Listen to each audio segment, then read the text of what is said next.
नमस्ते। मैं उन लड़कियों में से हूँ जो हर बार खुद की पहचान बनाने निकली, लेकिन दुनिया हर मोड़ पे उसकी पहचान को तोड़ने चली आई। पिछले 2 साल में मैंने 11 जॉब बदली। कहीं अपनी सेल्फ रेस्पेक्ट के लिए मुझे रिजाइन करना पड़ा, तो कहीं अनजस्ट टर्मिनेशन झेला। हर जगह सिर्फ एक ही बात की, मैं झुकूंगी नहीं, चाहे दुनिया कितनी भी कोशिश कर ले। ये मेरी पहली यूट्यूब वीडियो है। शायद मेरी कहानी किसी दूसरे राज्य से आई हुई लड़की को मदद दे जाए, जो नई शहर में अपना सपना लेकर आई। प्लीज़ चैनल को सब्सक्राइब कर लीजिएगा। एक आवाज़ बनाइए उन सब के लिए जो चुप है। अब मैं मेरी स्टोरी बताने जा रही हूँ। मेरी रिसेंट जॉब एक अच्छी कंपनी थी, जहाँ मैंने अपने काम से सबका दिल जीत लिया था। मैं पंक्चुअल थी, फोकस्ड थी काम पे, और टाइम से पहले डिलीवरी भी करती थी काम की। इवन टाइम से पहले हर काम पूरा करती थी। मेरे सीईओ और मेरे मैनेजर ने खुद बोला था मुझे, यू डिज़र्व ए रिवॉर्ड। उन्होंने मेरी ऑनेस्टी, मेरी डिसिप्लिन और मेरी डेडिकेशन की तारीफ की थी। मेरे साथ ज्वाइन हुए 3 लड़कियों का परफॉर्मेंस ऑलमोस्ट जीरो था, लेकिन उन्होंने एचआर के कान भरे, बैक बिचिंग किए, सिर्फ इसीलिए क्योंकि मैं दूसरे स्टेट से थी और उनसे ज़्यादा अच्छा परफॉर्म करती थी। उन्होंने ये हजम नहीं हो रहा था उनको कि एक आउटसाइडर लड़की उनसे बेहतर निकल गई। एक दिन एचआर ने मुझे रैंडम रोक के पूछा, तुम स्लीवलेस ड्रेस क्यों पहनती हो? तुम इतना मेकअप क्यों करती हो? कुछ एम्प्लॉइज ने बोला, तुम्हारा ड्रेस टाइट है। मैंने कामली कहा कि जब मेरा इंटरव्यू हुआ था, मैं एचआर को पूछी थी, यहाँ पे वेस्टर्न ड्रेस अलाउ है?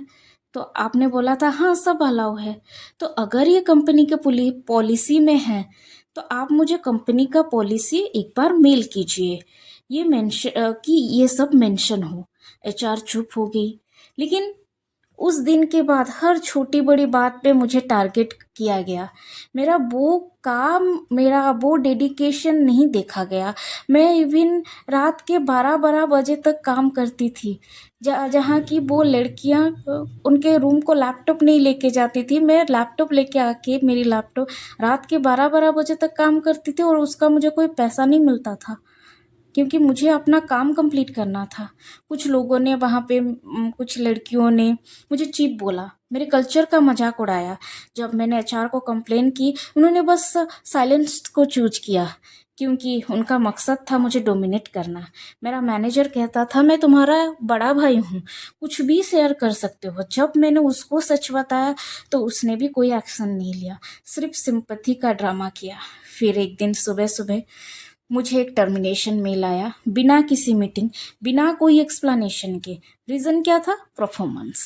जब मैं परफॉर्मेंस रिपोर्ट मांगी, सीईओ, एचआर, मैनेजर सब चुप हो गए, क्योंकि कुछ दिन पहले मुझे बोला गया था कि मेरा एक्सीलेंट परफॉर्मेंस है।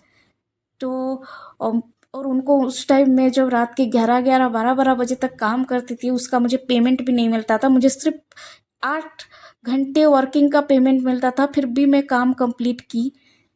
मैंने अपना टारगेट फुलफिल किया, टाइम से पहले डिलीवरी दे, वो सब नहीं देखा। उन्होंने मुझे बोला, तुम फिजिकली सिर्फ लड़की हो, पर मेंटली तुम आदमी हो। क्योंकि जब भी मेरे साथ कुछ गलत हुआ, मैंने आवाज़ उठाई। उनका डर, उनका सच था।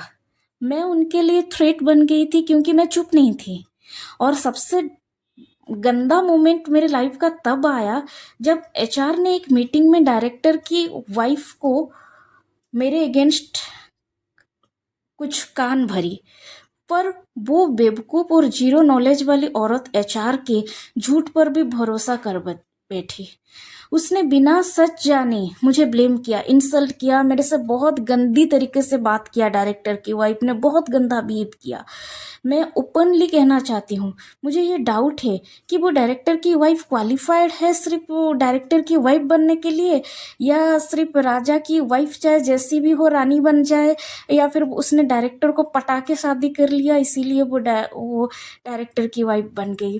पता नहीं, वो बहुत गंदी तरीके से बात कर रही थी। उसका जो एजुकेशन, उसका जो क्वालिफिकेशन एक बार चेक करना चाहिए आई थिंक।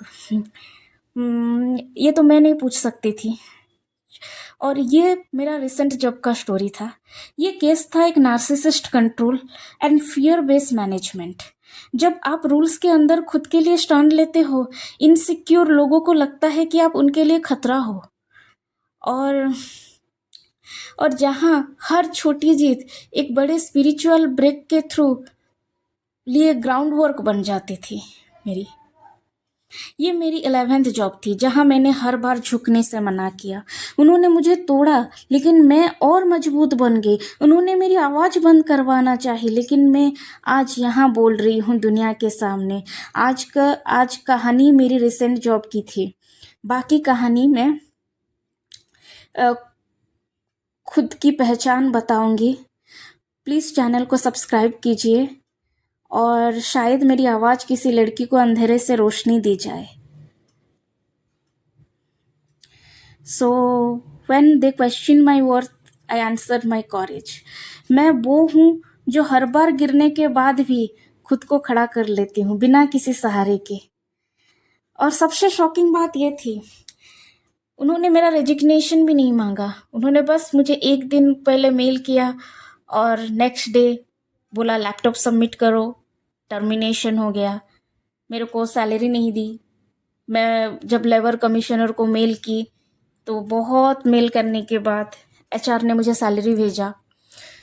तो सैलरी भेजने के बाद जब मैं रिलीविंग लेटर के लिए एचआर को 2-3 बार मेल की तो रिलीविंग लेटर उसने भेजा, लेकिन उसमें एक कॉन्ट्रैक्ट था कि मैं किसी गवर्नमेंट अथॉरिटी और किसी सोशल मीडिया को नहीं बोलूँगी, कंप्लेन नहीं करूँगी, ना ही कहीं पे लिखूँगी।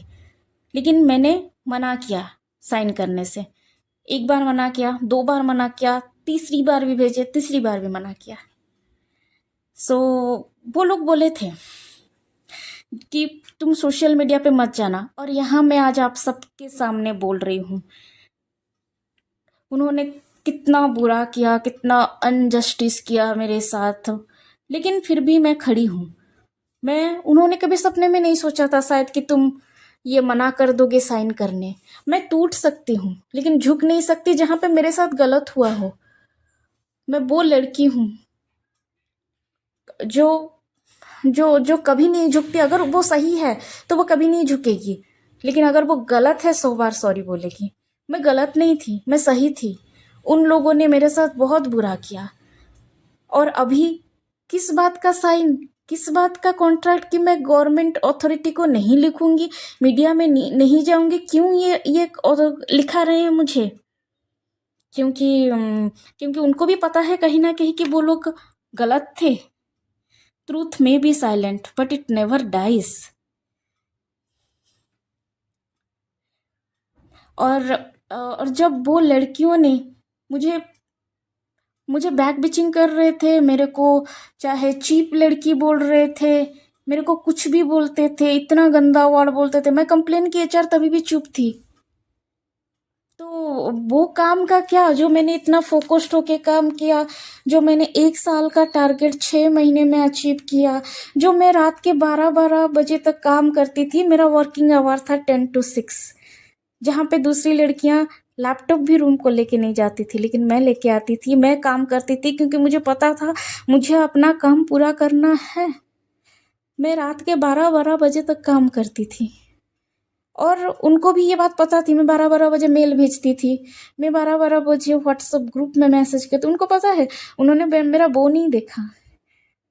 उनके लिए मैं एक थ्रेट बन गई थी ना, क्योंकि मैं अपने लिए स्टैंड लेना जानती थी।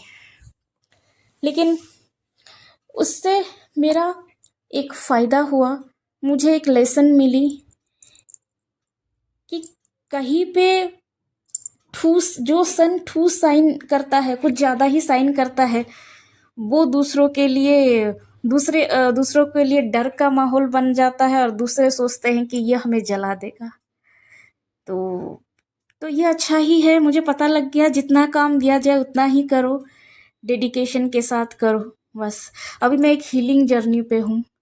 मैं मेडिटेशन करती हूँ, मैं उस ट्रॉमा से निकल गई हूँ, लेकिन आज भी बार बार एचआर मुझे बोलती है कि वो कॉन्ट्रैक्ट लेटर साइन कर दो, बट फिर भी मैं साइन नहीं करती हूँ।